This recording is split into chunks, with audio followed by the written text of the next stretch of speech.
um programa especial, porque como a gente havia combinado com vocês aqui, telespectadores do PUC, o presidente do Goiás, Sérgio Hassi, é o nosso convidado. Vai ficar com a gente o programa inteirinho para responder a vários questionamentos sobre o clube. O nosso WhatsApp é o 62 98599.000.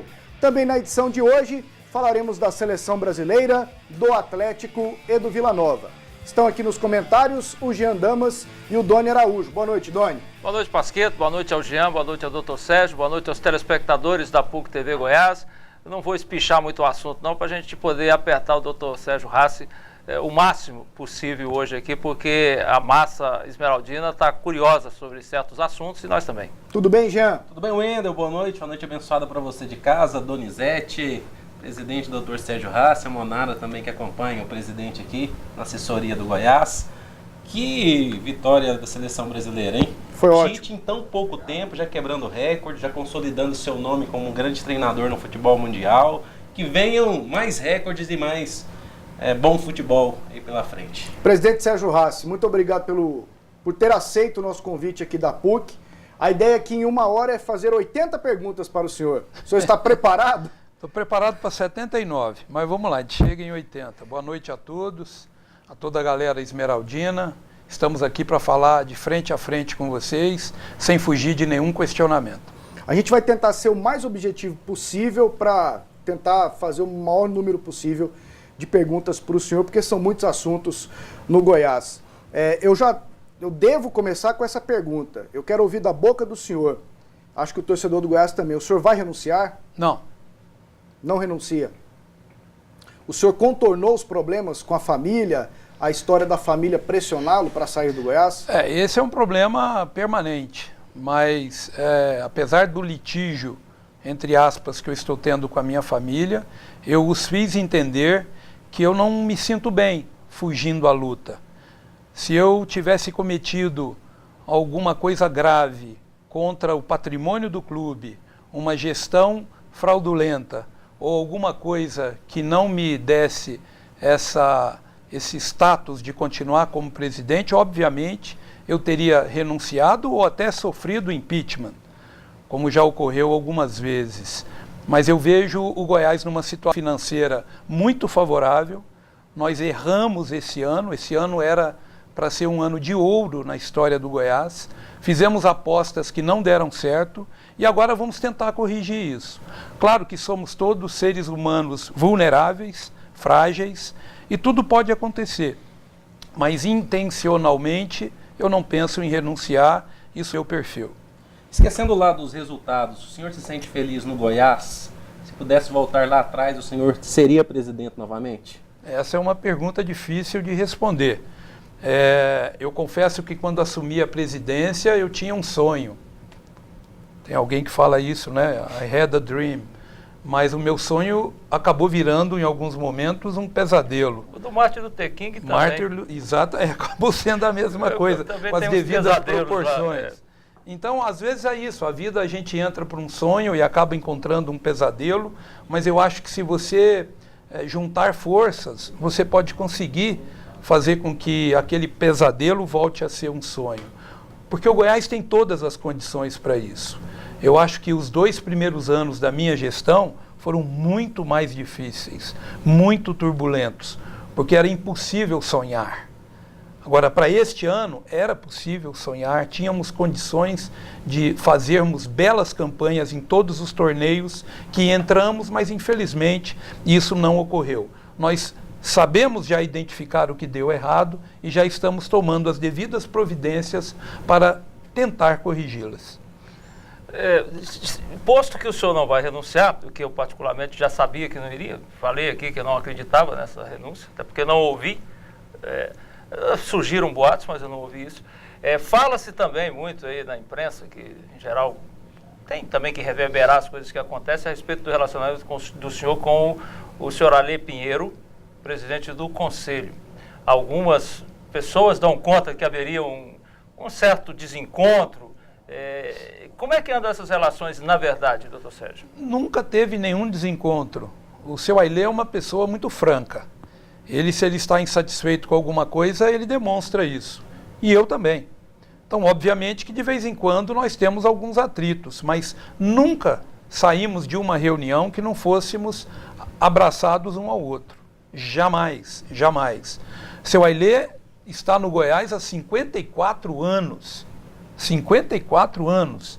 Olha, eu estou há 3 anos como presidente, talvez mais uns 7 anos como, se você juntar conselheiro, diretor médico e vice-presidente, e eu imagino que ele passou, os percalços pelos quais ele passou. Não é fácil. Então, nós temos que respeitar a figura do seu Ailê. E existem problemas no Goiás de pequena magnitude e alta magnitude. Eu confesso para vocês, sem medo de errar, os de alta magnitude só tem uma pessoa que pode resolver. Só uma. E tomara que ele fique com a gente muito tempo, porque esses problemas hão de repetir, que é o seu Ailê. Sem ele, alguns problemas de máxima amplitude não seriam resolvidos. Presidente, o senhor disse na resposta para o Jean que vocês identificaram os problemas desse ano. Quais são esses problemas? Acho que o primeiro é a falta de comprometimento de alguns atletas. Nós trouxemos atletas, se vocês analisarem no início do ano, nós trouxemos atletas com a concordância de quase todos vocês em relação aos nomes que aqui chegaram, desses atletas. A mesma coisa eu diria em relação à comissão técnica.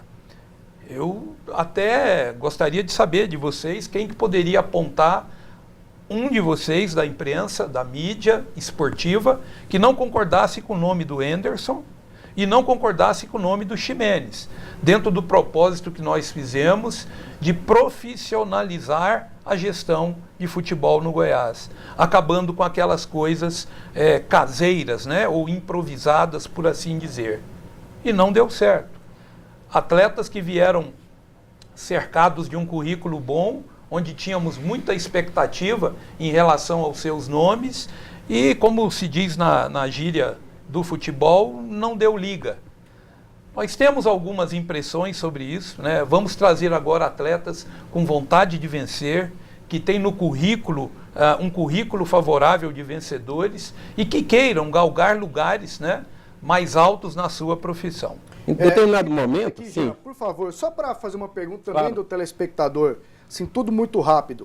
Aqui são muitas manifestações que são a favor da renúncia do senhor, manifestações da torcida, né, mas o senhor já disse que não vai renunciar, não adianta a gente aqui ficar martelando no assunto. O Silvio Abdala, inclusive é amigo meu de escola, estudamos juntos, meninos, ele faz uma pergunta aqui para o senhor. Pasquetto, ao longo do campeonato já critiquei e elogiei muito o doutor Sérgio Hassi. Pergunte se ele considera que fez um bom trabalho no Goiás esse ano. Eu divido o trabalho em 2 etapas. Imagine você uma pizza com 8 fatias. Uma das fatias é o futebol. Para o futebol, eu não tenho, como é do conhecimento de todos, vivência em futebol para escolher um treinador, para escolher um devido jogador, para fazer uma devida contratação. Eu não tenho experiência nisso. Eu só sou um apaixonado pelo clube. Eu sou médico, não sou remunerado e tento dividir o meu tempo como profissional da saúde, tentando fazer o que eu acho mais certo para o Goiás. Voltando a essa pizza de 8 fatias, uma delas é o futebol. O que eu fiz foi escolher pessoas para tomar conta dessa fatia. O clube não é só futebol. Vocês ficam com a impressão que o clube é só futebol. E para o clube, eu me atreveria a dizer que o futebol não é nem o mais importante para o clube, não para o torcedor. Claro que para o torcedor, assim como eu sou torcedor, e logo estarei nas arquibancadas com vocês, e a gente poderia falar isso de uma maneira mais próxima, mais íntima, às vezes sem rótulos, o clube é mais do que futebol. Porque sem dinheiro você não faz futebol. O clube tem a parte jurídica, o clube tem a parte administrativa, o clube tem a parte de marketing, o clube tem a parte de comunicação, o clube tem a parte de contabilidade, o clube tem a parte de interrelacionamento, e aí você fecha a pizza. Então, administrar o clube é você cuidar de todas essas áreas, não exclusivamente do futebol. Para o futebol, você escolhe uma pessoa da sua confiança. Eu errei em escolher quem eu escolhi. Mas eu desafio se algum de vocês não concordou com essa escolha no início do ano. Em relação à confiança, nós vamos falar do Warley daqui a pouco, mas em determinado momento o senhor chegou a dizer que o trabalho do Léo Condé não foi melhor porque ele ficou refém de jogadores mais veteranos, mais boleiros. Porque às vezes na empresa nós temos a facilidade de mandar tais funcionários embora e parece que no futebol é tão difícil, tão complicado você barrar um medalhão que às vezes coloca todo o trabalho a perder. Veja que esse medalhão, ou um desses medalhões, foi escolhido o melhor jogador da Série B do ano passado no Botafogo. Então ele veio com todo o crédito. E se você escuta um jogador desse numa conversa, ao contratá-lo, você fica, assim, apaixonado. encantado. Encantado. Fala, poxa, achamos o cara que vai ser o condutor do time nessa busca da Série A novamente. O problema é que a coisa às vezes não acontece como você prevê.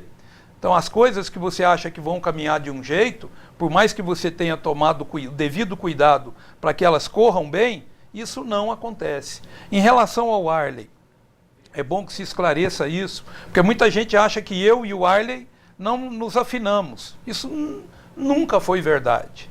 O Warley, quando era gestor, ele estava numa situação extremamente desconfortável. Primeiro, pela sua inexperiência como gestor. Segundo, pela limitação financeira que nós tivemos que impor, de um teto de R$50 mil. E terceiro, porque também foi um grupo não muito feliz. Apesar de vários jogadores terem saído dali para outros grandes clubes. O Eric, o Bruno Henrique, o Rodrigo, quem mais? O Fred. Então, poxa, 4 jogadores saíram para times grandes, então o time não era tão ruim assim. É que não houve esse envolvimento, é isso que eu estou dizendo. Esse envolvimento, para mim, é uma das coisas mais importantes para o time ir bem. Bom, o Warley com isso, todo mundo pedindo a cabeça do Warley, porque era o gestor e nós fomos rebaixados.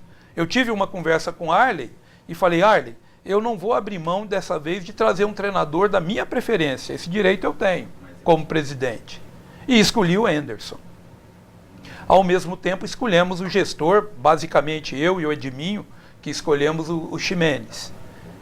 E assim vieram os dois. O Warley, eu até falei, Warley, o Anderson concorda em você ficar.